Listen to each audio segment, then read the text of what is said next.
Hello, Paul Pluta channel. Remember, like, subscribe, and tell your friends about my channel. Don't forget to look in the description for 10 ways you can help me stay full-time on YouTube. And today's question is, this is a paid question. Zenith Daytona movement versus Daytona in-house movement.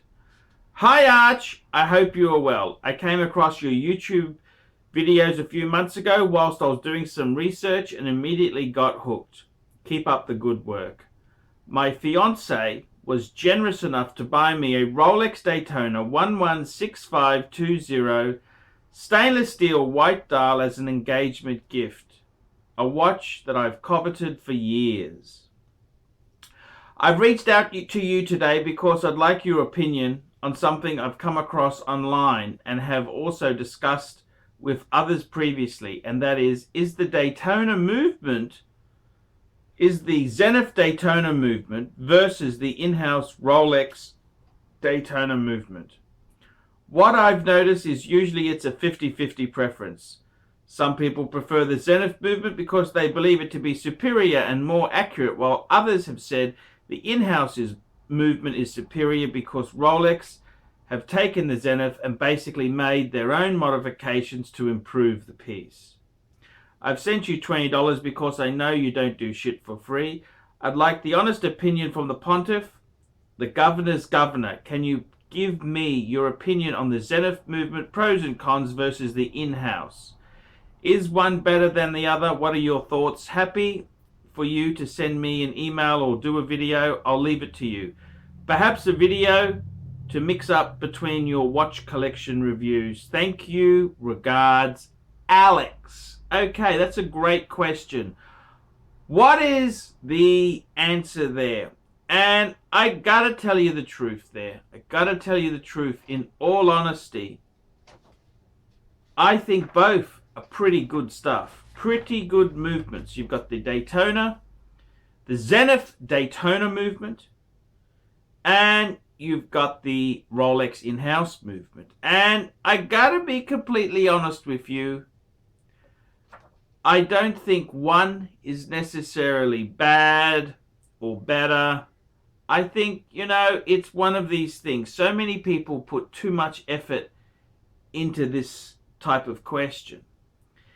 And I mean, the funny thing is, it's strange thing is, if we look at the older Daytonas, the very valuable, you know, the 70s, 80s, the plastic glass Daytonas, the 4-digit reference number Daytonas.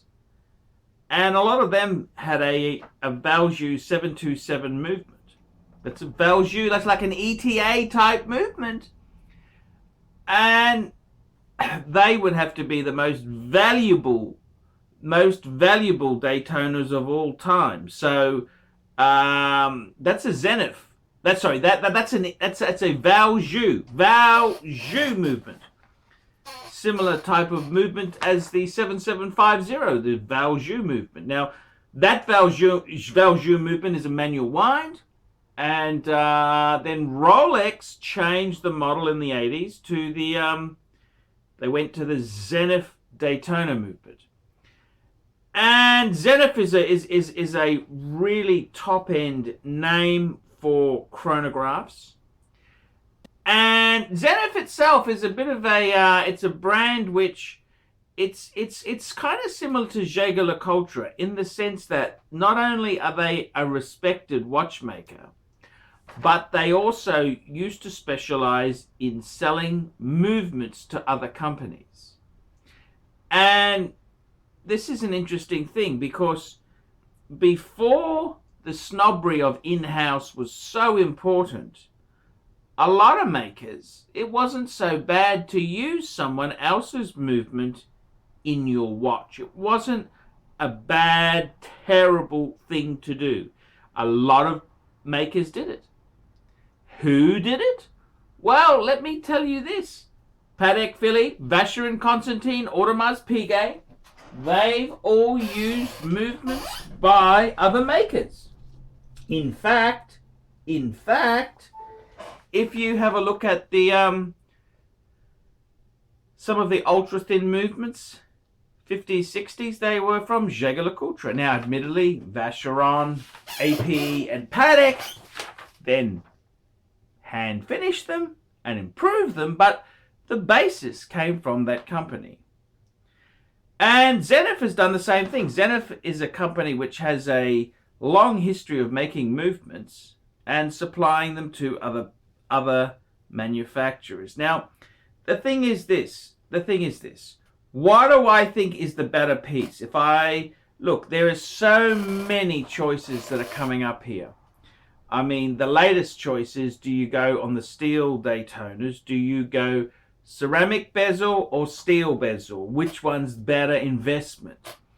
And I gotta tell you, in all honesty, the answer is pretty similar. The plastic ones, you know, the Halcyon crystal like the Speedies has still, those old sports watches like your Submariner, plastic 1680, 5513, no date sub, 1675 GMT, your 62, 6265, 6239, all those plastic Daytonas with value movements, manual wind movements, very, very, very valuable. And I got to tell you, I personally, what's my own opinion there? Look, I don't think it really matters. I don't think it really, really matters at all. And it's one of these questions. I don't think there's anything wrong with the Zenith movement. And there's certainly nothing wrong with the in-house movement there. Some people prefer certain ones, the enthusiasts like one or the other, but over time, the Daytona stays very, very strong. It is an incredibly strong watch. Funnily, in the 70s, the Daytona wasn't that popular. This is when you could get a plastic Daytona, the 4-digit reference number. That's the one to have. And that's got a Valjoux 727 movement in it. That's the one to have. That's worth a fortune. They are worth an absolute mozza. So, in my opinion there, I would really say to you, look, this is kind of the same type of question that comes up. Now the question is, do you go for ceramic bezel? What is the better one? What's this and that? And I mean, in all honesty, I think the Daytonas themselves there are a really cool watch. They are a fantastic watch to have. You're a lucky man. Man, you got a fiance who bought you a fucking Daytona, steel Daytona. Man, that is hard. I haven't had women buy anything of value for me like that. That's for sure. So my advice really would be to enjoy what you've got.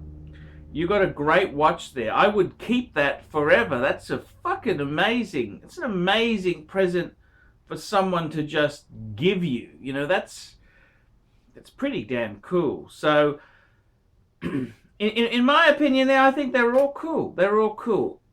You know, some people are really, you know, the thing is, the older ones tend to be more valuable. Okay, because they don't make any more. Any anomaly really makes a difference with Rolex. And I mean, the other thing I wanted to add is that Patek Philippe, they used to use, for a long time, they used Lemania. If you look at some of the catalogs from the 90s, Nouvelle Lemania. That was for the perpetual calendar chronograph. It came from Lemania. And see, they were another maker who made movements for other people. So, look, what's my view on it? Look, in all honesty, all Rolex Daytonas are fucking cool. Very, very cool. I think for collectability-wise, probably the Zenith one is the one to go for. I mean, if you know, I mean, that's probably a little bit more collectible. But I mean, fuck, doesn't matter. All of these Daytonas, now they're saying, Oh, the non-ceramic ones, that they got a rise in price. The ceramic ones are at a ridiculous price. So to answer the question, the pros and the cons there, man, I would be happy to have any Daytona. I don't think it matters which one you have there at all.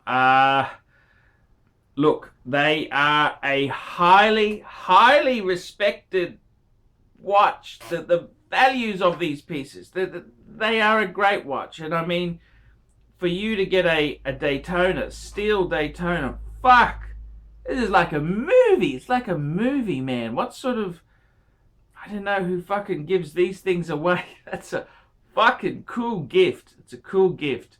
So, you know, I don't think it really matters there. They are both very, I think the Daytona is cool. Any movement Daytona is cool. So I hope you understand what I'm saying there. It's like some of the Tudors. They got the Tudors, which has got the ETA movements in them, and then they got the in-house when they switch some of the Black Bays. And probably the ETA ones will be worth more because they're not making any more. But I mean, you got to remember this with watch collecting. You got to enjoy the hobby for yourself. It's not about sensible investments. These are something to enjoy. And I mean, the fact that your fiance gave you a steel Daytona, fuck, that's the one to have. I'm Paul Pluta. Tell me what you think of that on the Paul Pluta channel. We specialize in the repair of Rolex and Patek Philippe watches. We've been doing the same thing for more than 25 years. We have Rolex technicians certified by Rolex who actually used to work for the company for many years, like if we do in the work on the factory. We completely disassemble the watch and we put it to work like brand new condition. When you get a pre-owned watch, it's like if you're getting a brand new unit. The only difference is the money.